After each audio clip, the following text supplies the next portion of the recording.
In this video, I'm going to show you how to get rid of rising damp without employing a specialist and without spending a fortune. And it works. The system I'm going to show you at the moment is suitable for a DIYer, it's suitable for a builder. We have no damp proof course in this wall. I happen to know that this wall is 9 inches thick, which is what we call a solid wall. In other words, no cavity.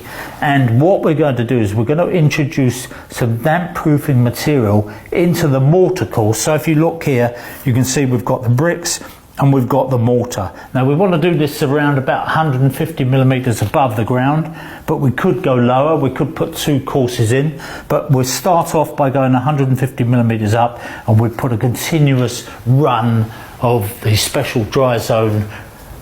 It's a kind of cream, it's a kind of chemical that goes in, and what it does is it reacts with the damp. It's leached out as the damp comes to act on it, and it waterproofs all the capillaries. All the tiny little holes in the mortar courses are filled up with this glass-like material, which just stops the water from rising up. And I've used it on many occasions, and it does work. So very simple. We just drill it and we fill it, and after that it'll take a few months and you'll notice that the wall begins to dry out. So first thing we need to know, depth of the wall. We happen to know this is a 9-inch wall, but if you're dealing with a cavity wall, that's likely to be an 11-inch wall. You can do your metric equivalent if you like, and you can actually do the whole job from one side. You don't need to go into your neighbour's house, but obviously you don't want to be drilling through into your neighbour's house or anywhere else.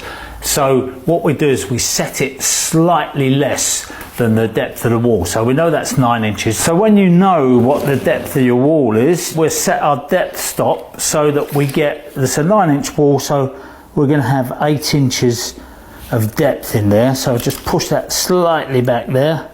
What we're looking to do is, when you look at the mortar, you'll see a vertical joint there, which is what we call the perp, and you'll see the horizontal joint. So we want to be putting a hole in at every perpendicular joint we can find.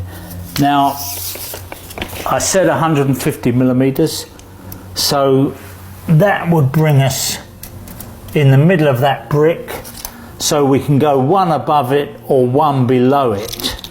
And I think it doesn't really matter too much which way we go, because the fluid does spread through. So let's go one above it.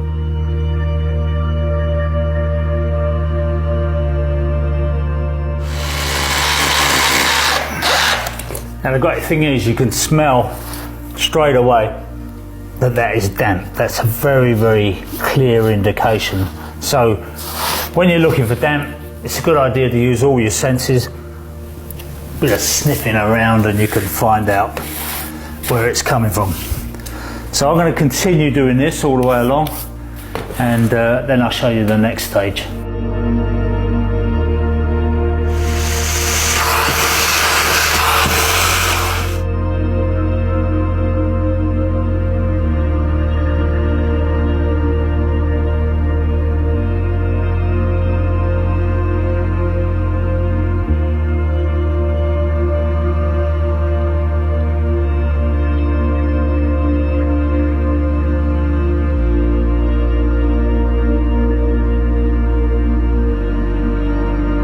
So that's all there is to it, really. I mean, compared to a few years ago when you used to get a big drum of chemical and a pump, and it used to take ages, and the chemical leaked down in the cavity wall, you know, it was a nightmare. This is just so easy. All you need is a 10mm masonry drill and anybody can do it. If you want more information, go to the Safeguard Chemical website. There's also a handy booklet that they produce which explains the whole process.